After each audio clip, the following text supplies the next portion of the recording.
mẹ phát cho chắn này là lâu đó mà châu o đây cái tiêm mình khởi ngay mình tiệm thì cái tiêm mình khởi lại đó nè đi khan cần release bộ con chuan không nghe chuan ấy ở thia engine anh xem mà anh duy lại tàu là bao nhiêu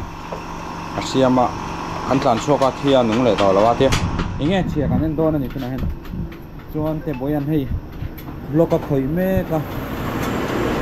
piston kha valve clearance kha valve kha han check la cái mỏ lo in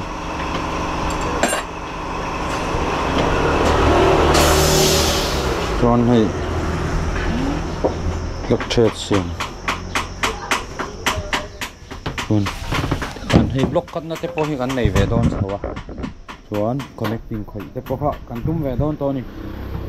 chuan ở xí nó tiếp theo detailing thìเขาcần tum à là hiện cần detail đó nè thì chúng mình sinh lắm vision nó nè mình sinh lắm mà in mà khoa na điนี่ไงกันอันโดนชุกันใช่แล้วว่ากันหันที่เวชินโดนนั่นเนี่ยดอกโป้ให้กันน้ำตัวให้ทิ้งกันที่ใช้เจ็บต่ออย่างเวลช่วงนี้นั่นที่มั่วปังยังมีซะสมุยังไงเคยโดนจัดสปอตังอามิสตัวทิ้งกี่ตัวที่เรียนละตัวตีไฟง่ายเราโม่เขาทำมีสนี่มั้งเขาทำมีสตรอ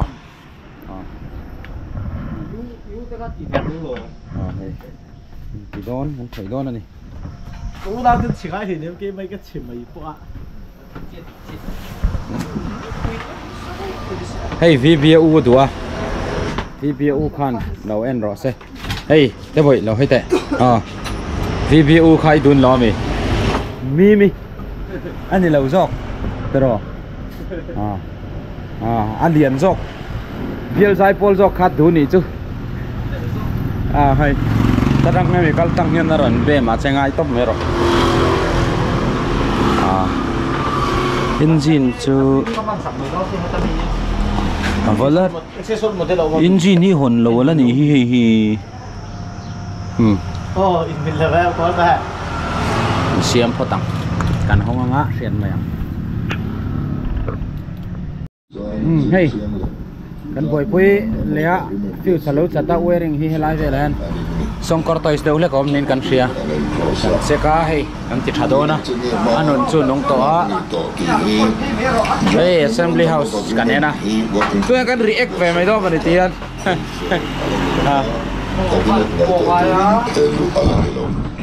วัลฟังไอ้ timing ใช่ไหมไอ้ไงพี่ช่วยดูหน่อยดีว่าอ้างมันจะโจ้เลย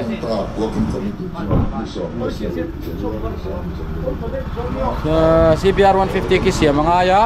นักกินกันเสียมั้งอ่ะไอ้เจ้าสมุดิกตัวมีเฮ้ย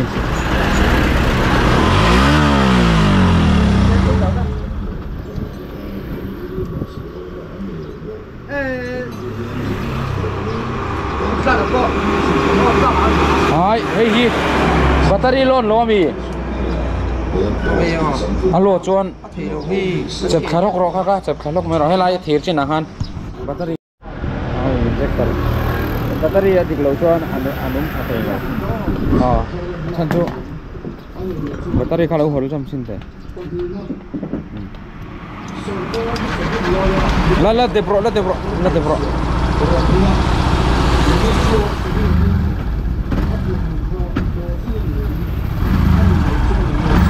battery ka cancel pot de ya chep pot la disconnect lo chona dik lo hoi ti thalok lo ro battery ka thak ngai ne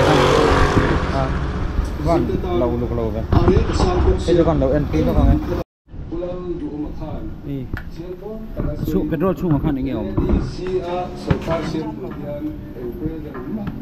cái tiếng hi tuần lai petrol ấy là ôm dịu dịu anh tia Ethanol mà sẽ lập phú ông có thể bốc xiaนี่ชุดหลักหัวนี่ฮีอันทุนเตลนี่อ่ะ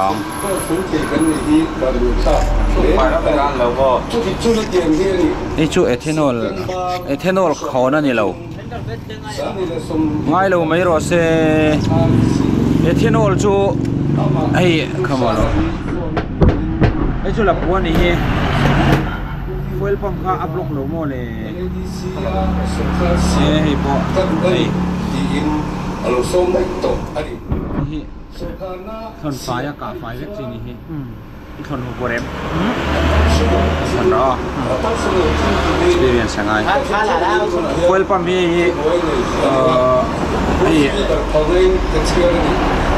ที่มีไลน์ทุ่มกัลตา direct in บัตรยตีตกพานอันนู้นเวทีเราว่าฟูเอลปั๊มมอเตอร์ฮี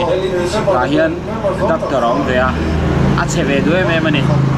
fuel pump motor fuel pump housing in thagan ni ponei dan thadel ro lai bok hi chheri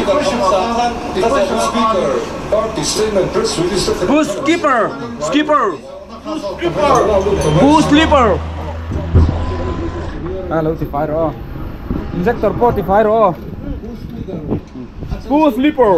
boost skipper boost sneaker inhale ro boost speaker boost slipper nghe thì thấy đó này plug kha cầm nhìn Asia mi Asia hey plug hi NGK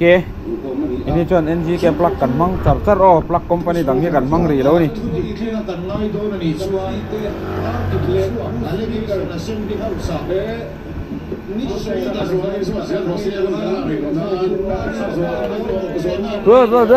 rồi ek lo kang oh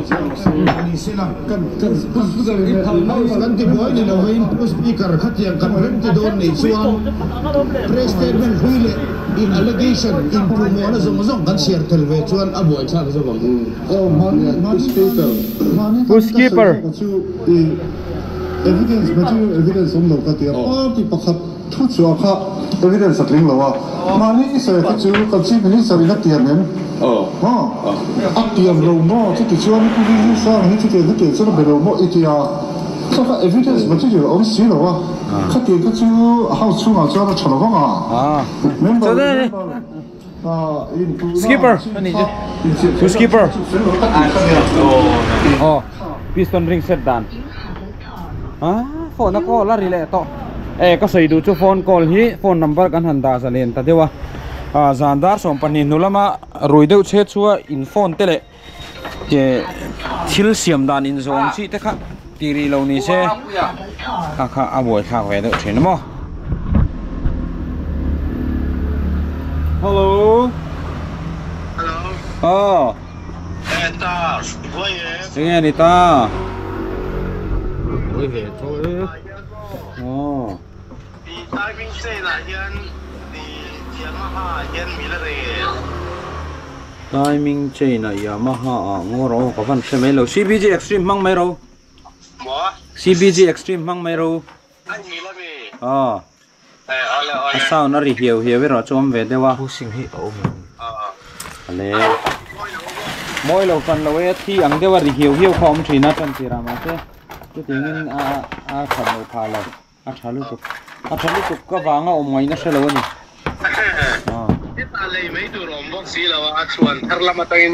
anh nhỉ chú chuông sập lôi u lan mấy lò chuông tộc mấy đó mình ta mang CBG Extreme chú ale Yamaha chuan MT milang mà xe MT khá chú tấu về đâu chú ba cả tận ngay đó nó mò ale tiệm khai này chuan sar khơi mò ngoro piston ring kha mình set tharo le khata tur khan ni lawa thế hi adik ta ka sei chon he lam piston hiat sang zela chuan ni hi ta hen bon hi ta kai to lo tur ani ei hi azom na nianga ta hian azom na ei alien berania non hela hian asmalama hian hi azom na leng chuan helai sai ta ve hian a in zom na mem helam sai ta o-ring side don helam a bokem kaka piston ring set dan khai non rikhoi sa wangin an kilo kani ha le thun no le e koi thun da na ma ti ne me ngai ni khong tong me lu pop lo to who's keeper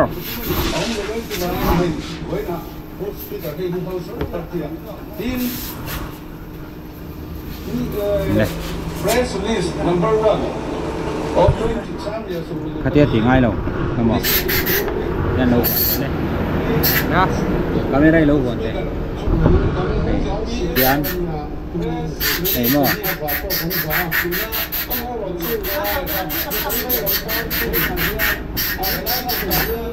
ei yan mo asoi lu thap thai le speaker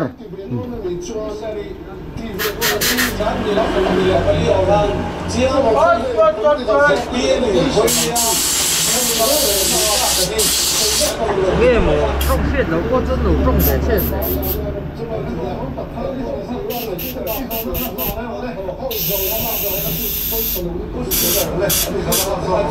nor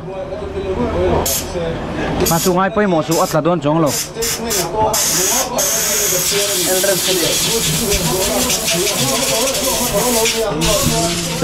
sang à đây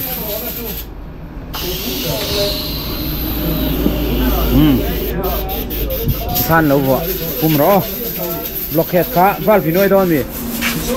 nuôi về đâu cũng ai à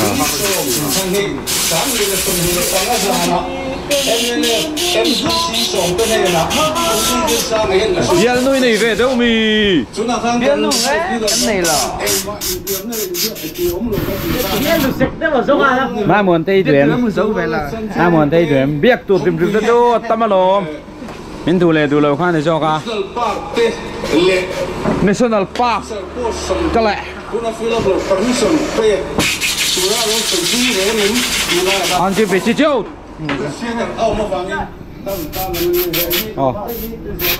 anh lạc về tụt bao có hello cần debate cần ngay thán này đúng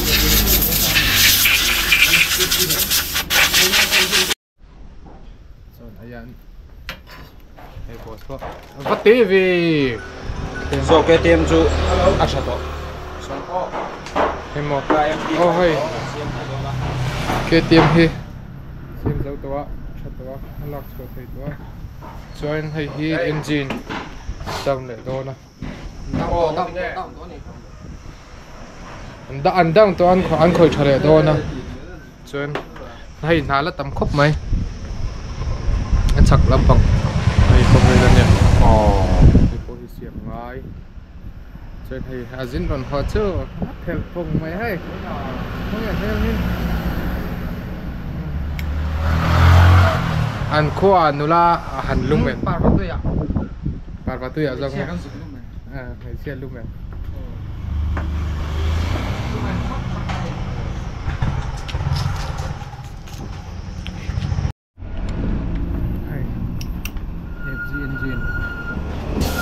rồi nè empty engine nó để hi do cả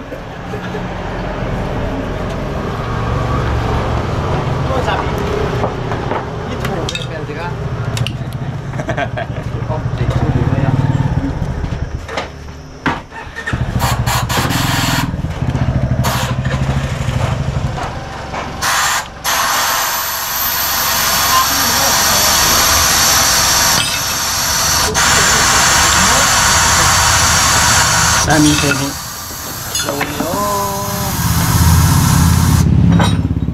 hey le chen hi kan siam to timing chain khak ngai ko pa timing chain na dul li kal se lo re ma se hey di India pa ta ni lo go timing chain hama Indonesia original hi sama hen se po ta una san chu Indonesia original ni ya made in India tin bela piang he sema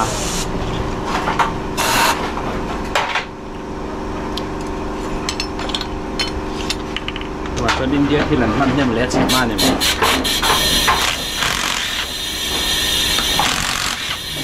anh này cho nên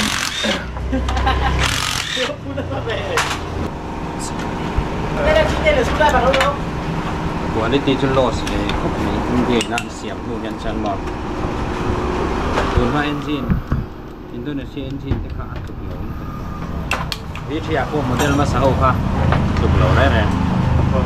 em sao bearing tay nghe tiếng chia thật chuyện là chân cắn thì gần India hậu vẫn vẫn khá thì đúng thế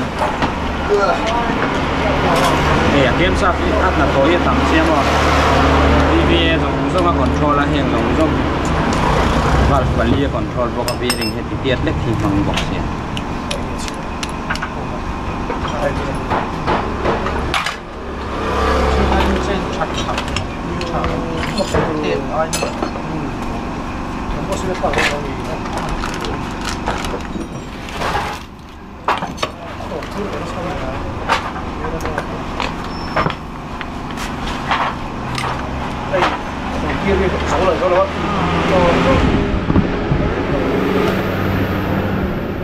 Bulan yang tinggi, function dia terus.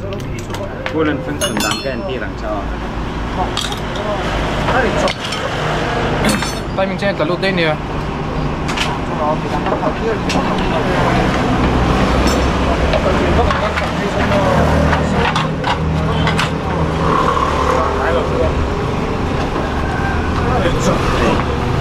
Dai zong thì bulan năm nay nè.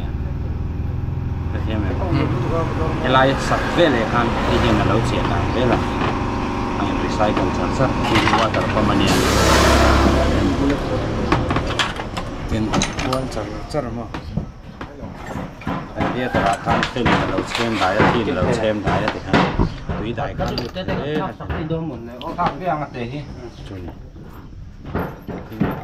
Block cái xiềng à thì dia block dirang kan ini block sound engine na arena saru sama block yang mau connecting yang mau ni angkat ya piston rang nó sắp mày hay mày nam đâu piston rất rèn hi làm hi chẳng dễ là hi làm này piston chung à bên tem parai nang lau ta hay hiện lột ta lang nó sao vậy nè chẳng dễ là thế à chẳng mà chân là cho arim big luôn rồi mà em xí lại em xí đi arim big luôn rồi arim recycle na nè à càng nó big ta rồi cho hay làm sai để nó tôi tem parai nang lau được con chim tôi tắm tôi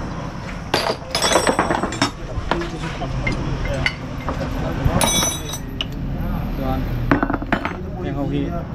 upload hi ingat tingnya tàu nó chăn kan ti chon dai sil ko ingat ni ta ya kat ke lawa ini aluminium coating chẳng tu kan ni ta ma rồi đây dai chin hi chẳng ta bike sleeve duplicate ta chon ta hen thir chin ron dum ka langa ron ba langa mo thir chin ron dum ka langa thir khan phum ta chuan block ati reta chuan hir kan han chuan atang puin engine sound om ma big hem aluminium coating changa chuan engine ria smooth beat lo tala ka hilaya ni chip chuan che kan sai jong na che ta piston ta hir le piston en khong ta tuna chuan aluminium an khona wang khan engine sound om lo em noi sơn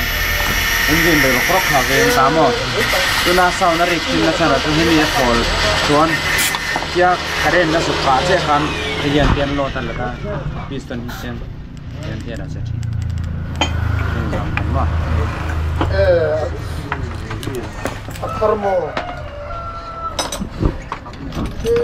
cho nên các block khác thằng ai đó nhỉ mà mình làm chỗ acha im connecting sẽ có chỗ hay à thổi cho có đá block chơi biển sạc rồi block thằng ai đó pin piston pin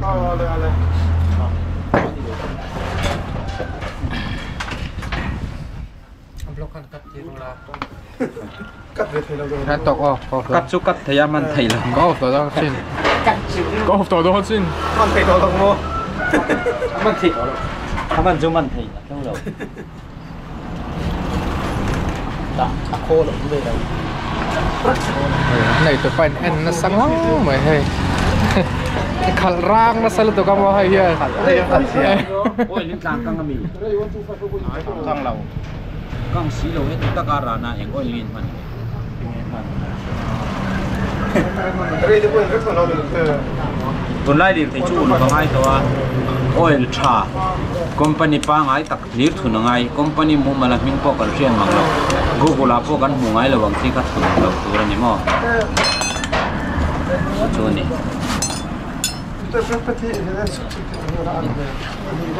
đây có hay ăn này nó bồi hay in rin đi ăn được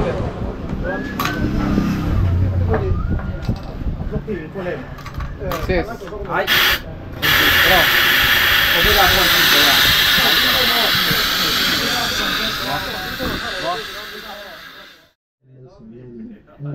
anh đi ek về kìa từ nay chú lâu liệtกันเนี่ยนะ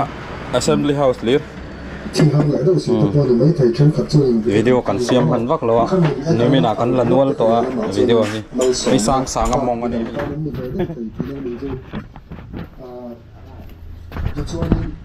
KTM box kan siam le ni thầy VB thì hiện tại mình ạ lâu luôn à hiện ngầm trò tao hiện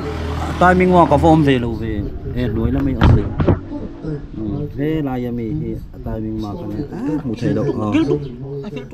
ta hiện là ông bác ngà coming in zone khan đấy mấy ạ ai ở lết linh ở mà tạp qua hiện ai thấy hai tiền nó cọc về ông mò double over hết ta John anh sim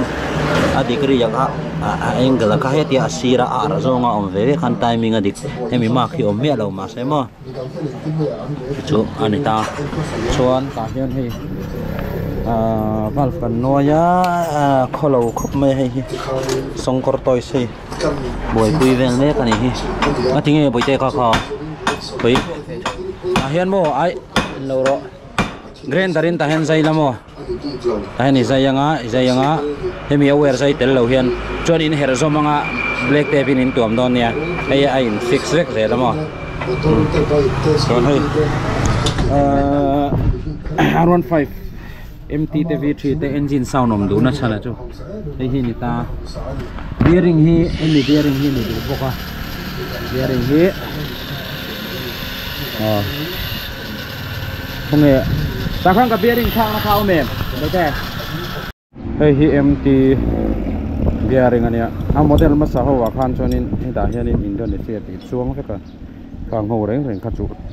atlo a chengai lo ni hey India bearing hi ari sound na siam du le to ka sound am du le to ka pe sang sang ania brake a siam a aspring ati ko wa a boy khop mai ngo đi là hết độc là anh độc thành tỏ lâu mình hai bạn mình độc thành tỏ lâu mà đi ở phát thì lâu về ốm đàn thì cái trên brake cái rập thì nhiều brake cái túm đây này khá lại khá hay master cylinder cái sim mình ai oil lom sim oil thun là ai tang turu này mà sim mình anh nó try lại đó asko ti aram hoi lu tai mang angra ta workshop kali na nung chazel sia kan en don ani ei po he ya MT arioma ning to khop mai nga krei to hin chu duai customer kan nga e thei ram chon min phone thinula tun lai chu kan dor hi noi hi kan siam kan thiat vek to mo chuan chon dora hen ari si laนี่เขาตะกันส่งๆกันส่งเฟกง่ายเสียให้ชวนการเลทโทเลยนี่พี่เขาช่วยกันเสียมาร์ชนี่ส่งประเทศเลยนี่ส่งปะกัวนี่ส่งประเทศเลยนี่ส่งปะกัวให้กันนี่ปะกัวแล้วชวนส่งประเทศเลยส่งปะกัวให้กันเปียกไทย kal du ho tan bik khan chuanin phone number hi karon ti lang le nga ta hian in rom call anga ta hian in min ron alo zel don ni a chan chu hetin non kal tok khanin hilaya dor azim sia hei duain kan siam tur kan nga ni chumo alom mum viu rolin parin dai lo do ke china a tam lu tuk chuan thil uluk lo pal le siam fu lo pal te thil lom ve thei ne chung jong som chu kan ngai dot la na nga in lir thei kha kha dam deuh muang mara kan siam thei nan khan mi number karon da hian min on phone anga ma se thei chuan dar som nulama chuan in call to lawila zandar som nulama min on call la sunday pe chuan roi deuh deuh bike chan chin min on zo tuma som pakhat som pani tanga min on call anom thina khang huna khan chuan atlang pin ril ru te lo phok lek to thina zual kho le nge mote ni lo chuan e khang huna khan chuanin a boi thlak thina chuan chuanin a thei ram chuanin zan reya khan min on call lo lamo ngai mt bearing kemsa bearing kan thaka kemsa bearing awang hian ta battery re thei lo te khom thina tuna po hian hei bearing lian zong ke helo thalawa hei kan thaka chuan kan huanga kan test dang a sensitive le tu kani chuan KTM te jixar tiang reng te pe chu in khoi ngai lo mi te non te thina kan khoi na sal to ka video hi kan khoi zong zong hi kan siam man lo ni kan video hi hei po 125 fan ji na nia KTM timing chain kan khak do na hian a ri khat nok ve de ulek to timing chain kan khak anga chuan hei po aval falik na sal to ka chak thei lo a chu kan siam thadona tiang vel chu ni ti hian workshop video khila khen camera kam to pila kan che hi anui za thlak thei ngutang chu tiang vel chu ni mani video nen khang karon mix anga ti hian kan ti pol deu nu yang topic pom wa kai lo chuan hei chu a sound kan ngai thale don ne na kina dam pasavo me lo sei le me khani ti hian a soya speaker event ti kan start tang neutral em boite ma so na ta pen me ti khomer pu hu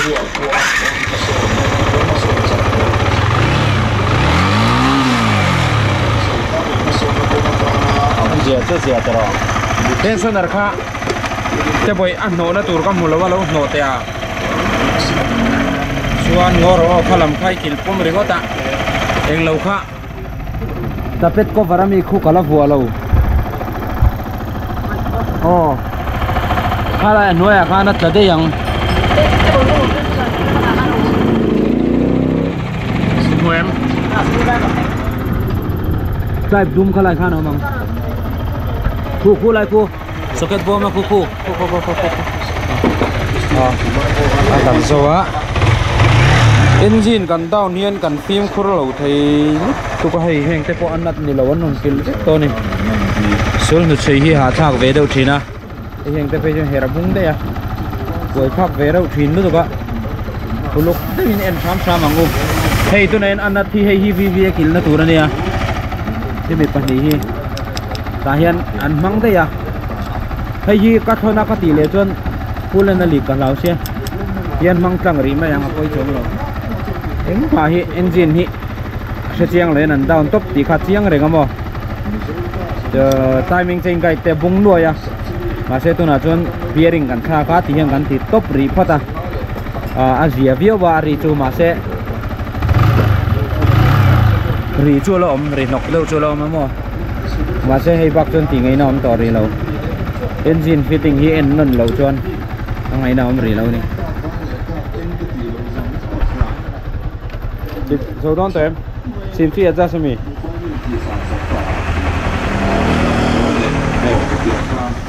kan zoom lo ơi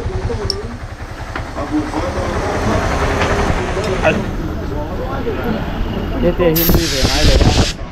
đi về ngay rồi nào camera ngay không mà Tuan, valve nuai ngarang ngana, kui don tem, ha? Kui telo, kui me ang lungai su. Drafin ni nuai nge fine in. Drafin ba he kota chu. Ko na ni hing te pon hi. Pulsar 135 te kan la siam ani kai ni don mo.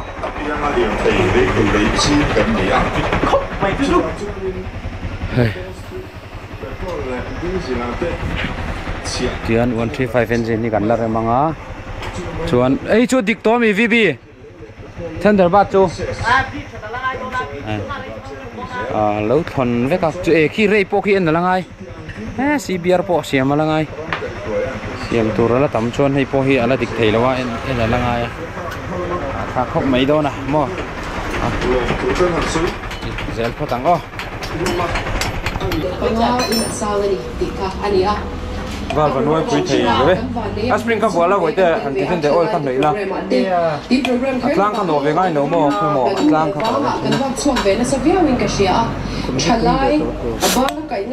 đồ này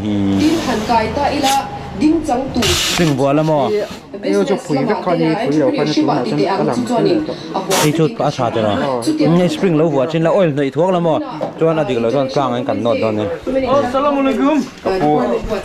phụ khơi ăn cái nồng khá bang rồi đây rồi phur khen ngay ngồi để cái đòn phur khen tấp này nè thật đấy mình cần xia măng ấy trái vậy mà trái grom tuần này cho ala thì chở ra kiro ruja mi kha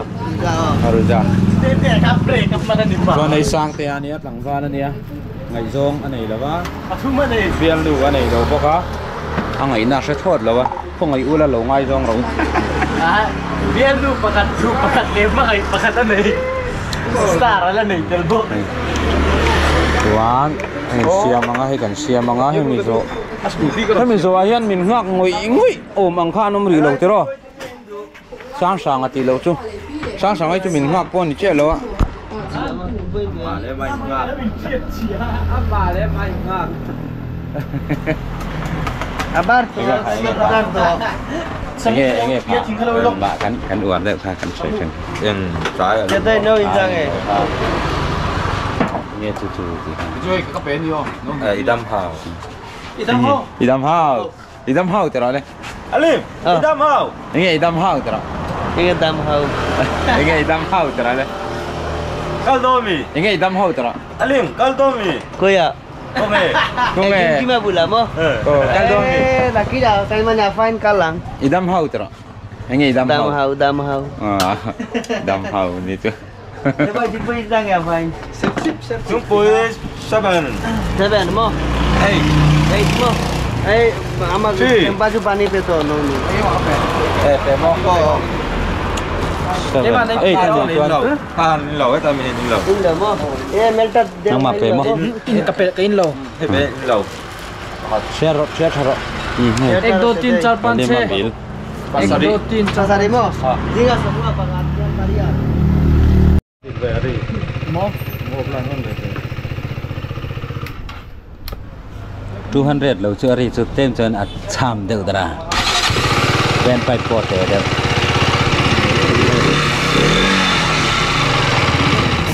nice 80 answer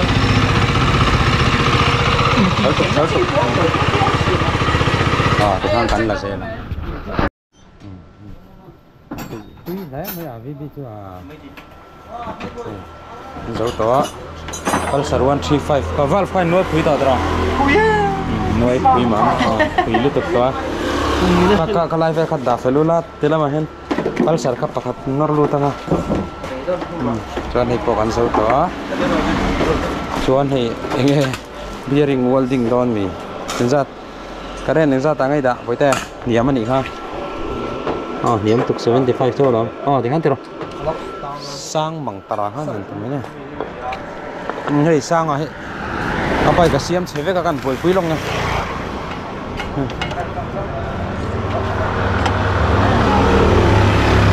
ABS anh xia sirin sapam lu với các ai đó nè rei po kan dâu to khi anh đinh clar dal mày thấy nghe boss đi bike chút time tập gió em là núi var to mày hay cùi rồi cho là núi thầyแล้วอะsiêu dâu ngắm ma chơi hố quốc của đơn những khó làm ạ đây là băng engine fit cho mà đó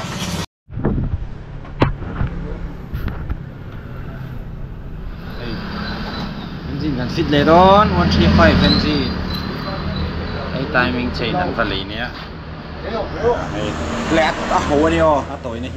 lên té chậu tắc nè engine sai thật rằng thì rất càng ai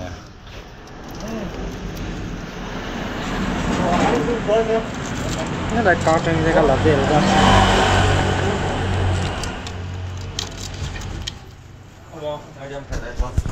Hey, yan. Chuan hi piston hi atapa dan bera chu tian. Ko play asan late.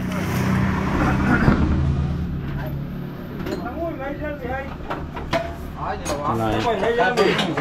plus bor hi pangkil velenga. Ba fel. Ura din. Tom no ai suai mati.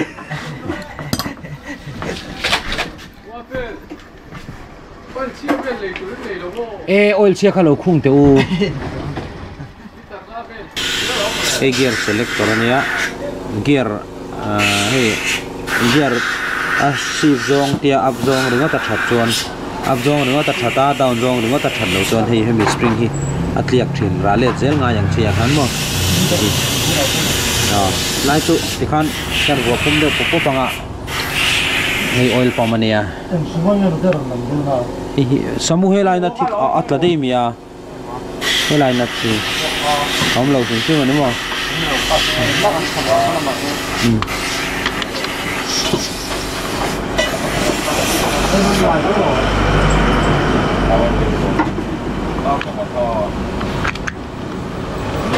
chest mount te hi ka nei thina abo tavek maya ka chest mount te hi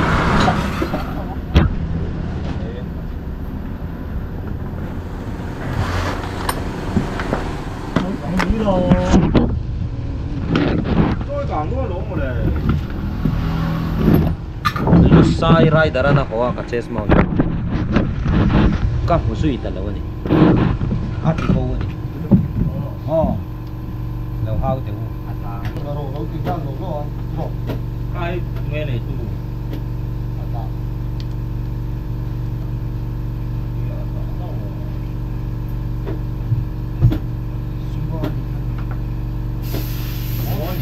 ôi không được à cái lên lên đi rồi phải hay lại hit cái cái đó đi rồi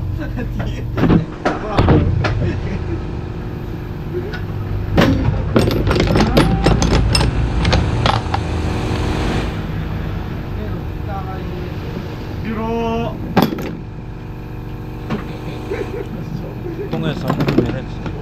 di transfer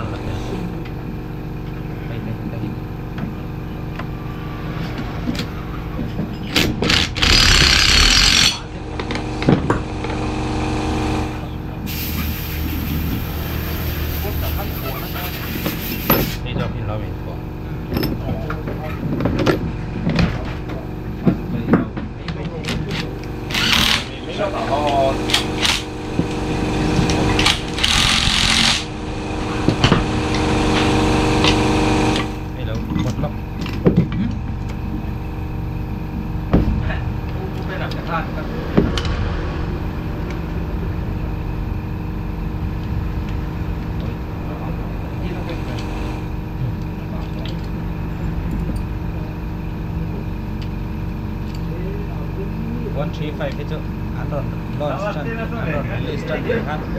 amoy hikat ini masih position right position nanti aku tadi yang sedang langsung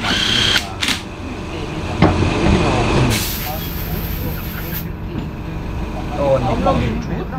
ni puta mau mami mau kali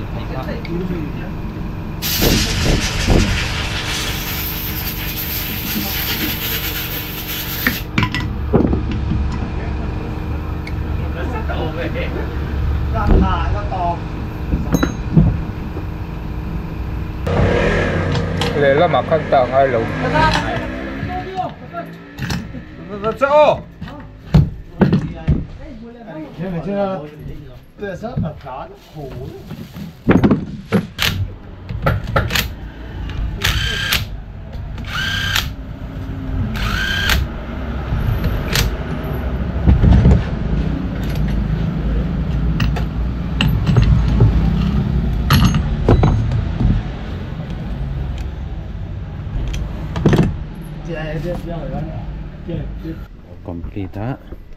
complete le a avoi thum nan cái in có một complete lệ thế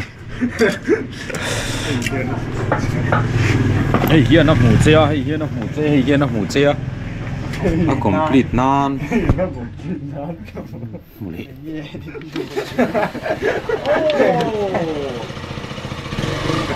adik em bác adik em Tetep pasón tolong. bolong merah silu silu kan rồi bye rồi Bye rồi lên.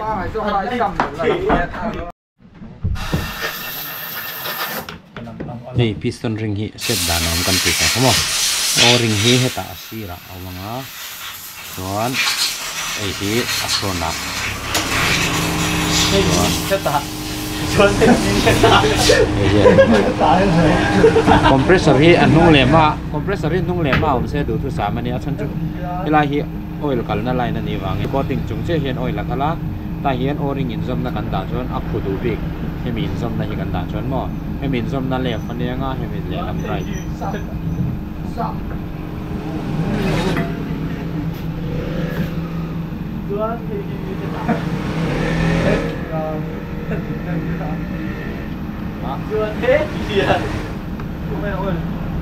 Nanti dari kan thak dong ya,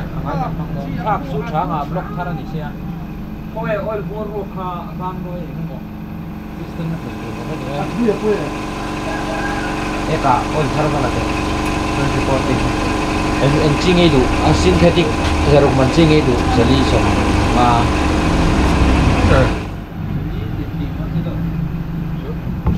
Chung ri ne ngan thak ro. zaruk man thunang ko ka karon lo lock thara ne kilometer sang kum pe ra sang ma hai ya mani bi ka zona min non zot pa ka kan ni sa kilometer sang le kem ka tan to tha khu tu ra bi kan ser chuan le nga timing chain gai thi ya soi je blockhead gasket ka bon chu ta du su original hey tahen gasket hen bon an tat loi thina ngai lo ni gasket a bon ta loi ni gasket lui enge mo kan manga kan repeat ani lo chuan ti lo tor engine a ti drop me make sina 135 part ka engine nei tik so 135 part thi an nei vak lo ani kha pero a let link dai samo a basket le zi gasket kha let link thok ron le jogi vo le shroud lo kong ya blockhead don la role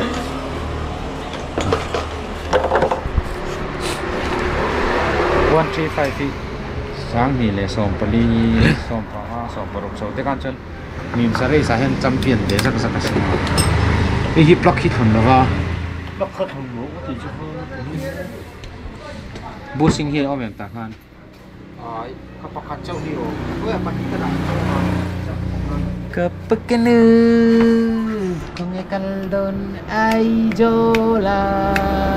sa dulu kum boy ati nui du kepekenu kongekal don aijola ngarchip pelani ani lo ngarchip ani tro lesia enge kha englawi lami kha pang sol khuang kha khuang kha pang zola na na na aku ya tem thei mai siêu dẫn qua đơ đơ đơ đơ đơ đơ đơ đơ đơ kan sai ka tak tak na e la hirin a hianin kalau selawa laf song hat theijo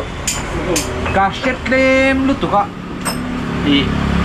ka thiam krem tro o ka thiam krem lutuka laf song hirin a yin alo sak lo te bo alo pani to pe jat han lạp xong khen nhưng mà lâu lẻ nên em lâu á thì pha càng tốt tốt càng rộng thêm lâu bò lâu bò làm phần này thì lâu bò cắn lâu còn sợi rất lâu Samu phác ang tok tok ro bol ka hang chume siam chi chi man lo bi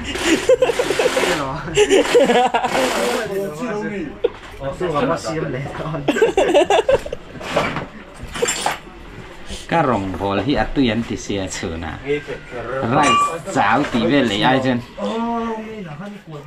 ngai tui ne kan rice le chao e da kan sum man ni tam được anh lọc cho anh lui gặp mọi người các bạn hiện do gặp lui pha ở đây rồi với trend nó cả tối được rồi đi nói đến là sống thì đấu sắm lâu về thì không xây đứng mùi này đã Chris vàng thì cái mùa vàng đấu sắm lâu thì về Alap song sakun main lupu yan ne ya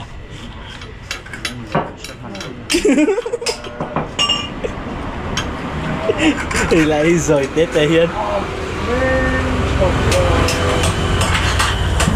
thôi Tết phi chú này đi lại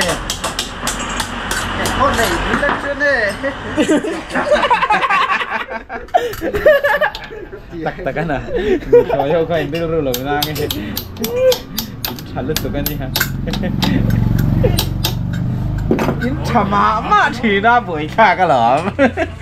cả nào theo hiền buổi thì nó lớn chama ma thì nó màu được rồi à cái gà nó sạch Để phải xiêm sạc đồ phải xe rồi đó nghe accessoire model new model em gì hey trên đi finishing cái bằng ai nè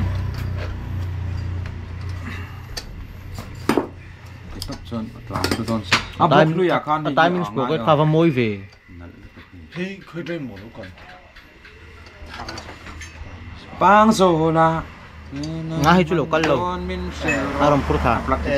Còn thấu lồm, phụ thảo bồn đi xe, phán lồm đấy à. phầnนี้ngheมันก็มาเป็นมาเวลท่านนี้ใช่ว่า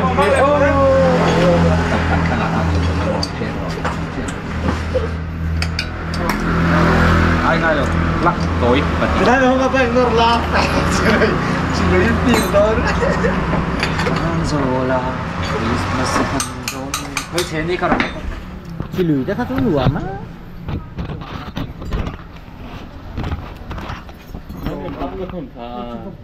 chỉ lười ấm không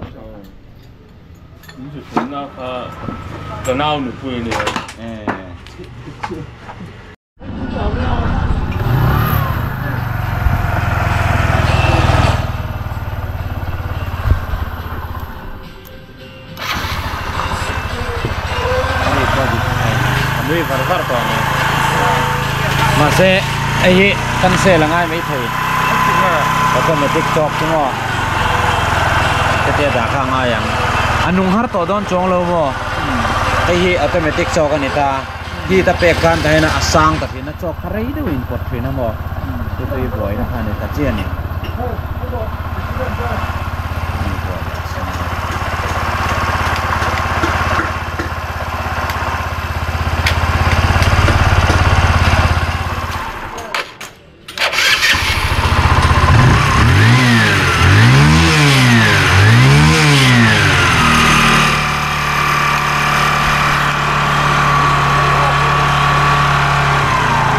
automatic chok khatang ani ho nei ala kubat pata ai athan na chu block ka khanin oil kan hnoi ta tinal tu turin chuan combustion chamber te kan khoi ta khami wal kang bang kha ti general pai chok thina chu minute so panga som ni dal kan start nu are thina ni tu siam pu lo rang ni lawin air filter heng ti ngin check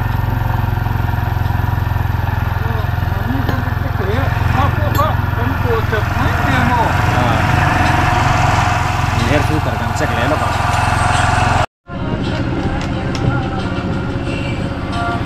cute play ulu tu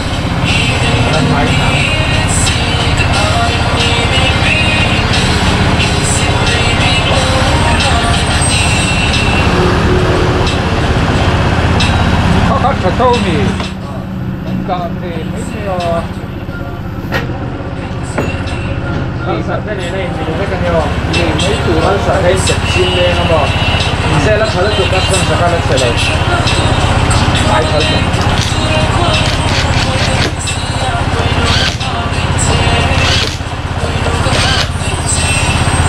lắc phí xe này đi đồ này đặt về mấy mình lắm cá mà chốt mà món nó còn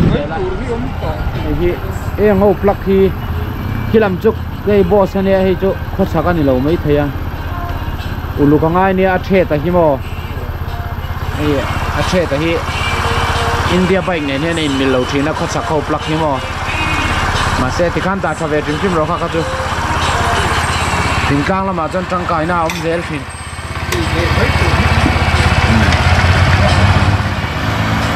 kan hay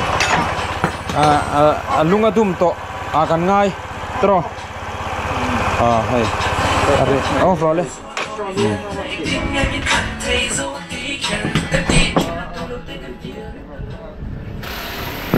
akuna sa ari bur bur ru tuk tuk khaw ma tro re to te chon yang an siam zawa nak to ka ho puyanga ke hi dar sari program kala nei male ni te boy bo main jet la tha ka chon he la hian ake wheel bearing an la siam boka kha mi rong ken te te e ka bike da dan mai chu kong puila ya da ni ringo talom le trái hình xuống vùng sụp này le ti khan voina tan chon kan du to kang kan video kon chuma tan chon kan du to kanga te boy lo bai ro le ale